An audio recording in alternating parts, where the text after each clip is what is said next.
Hey everyone, and welcome to today's explainer. So, today we're decoding something that, well, pretty much fascinates all of us: attractiveness. But I want you to completely forget about perfect symmetry or sharp jawlines for a second. We're going to explore this really fascinating psychological reality that true attractiveness isn't actually found in your mirror. No, it's measured by the automatic, totally subconscious ways other people respond to you. Let me ask you a question, and I want you to be totally honest here. When you look in the mirror, especially under those awful, unforgiving bathroom lights, do you only see your flaws? Honestly, it's incredibly common. We get so used to our own faces that we just hyper-focus on these tiny imperfections, falsely assuming that everyone else is zooming in on that exact same microscopic blemish. But here's the kicker. A lot of incredibly attractive people literally never realize their own appeal simply because they see themselves every single day. Okay, let's dive into this contrast. In our own minds, we're constantly zooming in on our everyday flaws. But other people?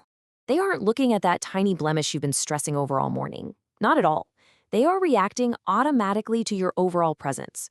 It's a completely different psychological reality, and it actually reveals itself through some very specific, everyday behaviors.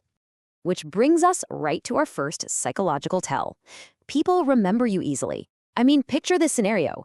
You meet someone just once in a crowded, noisy room. Then, months later, you bump into them again. And to your absolute surprise, they remember your name, your face, or maybe even a tiny detail you mentioned just in passing. So why does this happen? Well, it all comes down to psychological memory. Basically, human beings have this natural tendency to remember individuals who leave a really strong emotional or visual impression on them. You aren't just blending into the background. Your presence is actually leaving a subconscious, lasting impact on their memory banks, way stronger than you might realize. And that lasting impression often triggers an immediate physical reaction, which happens to be our second sign. Have you ever walked into a cafe or maybe a meeting and someone's face just immediately brightens up? Like they break into this genuine, warm smile before you even have a chance to say hello? Now, what's really interesting about this is the science behind that smile. It's an entirely automatic, completely unplanned reaction. Psychology suggests we involuntarily show positive emotions toward people we genuinely enjoy seeing. Their brain registers your presence and boom, the physical reaction follows in a literal millisecond. They couldn't hide it if they tried. But what if they don't smile? Well, that actually leads us to a much more surprising third sign. People might get incredibly nervous around you. Have you ever noticed someone suddenly start speaking at light speed the second you approach? Or maybe they become unusually quiet, or they laugh just a little too hard at a joke that, let's be honest, wasn't really that funny. This happens because of something called attraction-induced self-consciousness. Basically, when someone finds you attractive, their absolute desperation to make a good impression completely spikes their nervousness. It makes them act totally unnatural. So, the very next time someone is being a bit awkward or fumbling their words around you, take it as a massive subconscious compliment. They're literally just trying to impress you. Now, that subconscious desire to impress, it also spills over into how helpful people are. Just think about your everyday routines for a second. Does someone frequently go out of their way to hold a heavy door for you? Or do strangers eagerly offer assistance if you drop your groceries in the parking lot, without you ever even asking for help? And this brilliantly illustrates positive perception bias. People are just generally way more willing to extend a helping hand to those they perceive positively. This is actually rooted in the halo effect, a really well-documented cognitive bias dating way back to the 1920s.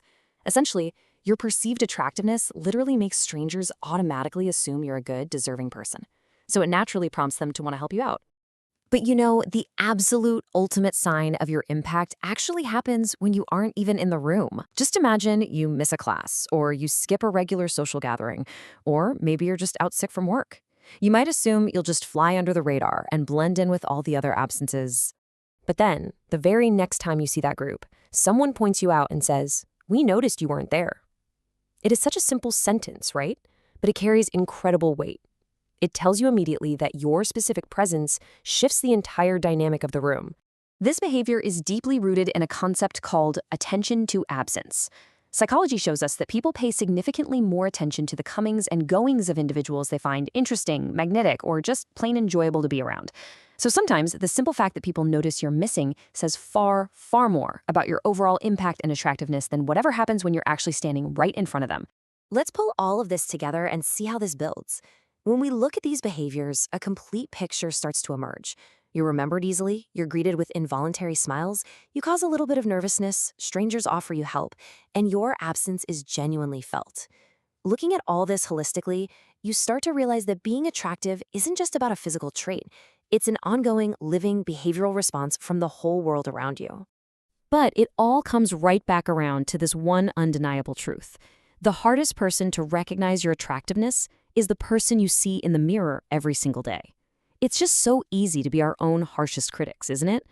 Our self-perception is often our most flawed metric, simply because we are way too close to the subject to see the magic that everyone else is reacting to. So, as we wrap up today's explainer, I want to leave you with a thought to really reflect on. Which of these 5 signs have you experienced the most in your own life? Keep an eye out for them this week and just quietly observe how people naturally react to you. Because, chances are, you are absolutely way more attractive than you think. Thanks so much for exploring this fascinating topic with me, and keep observing the world around you. Catch you next time.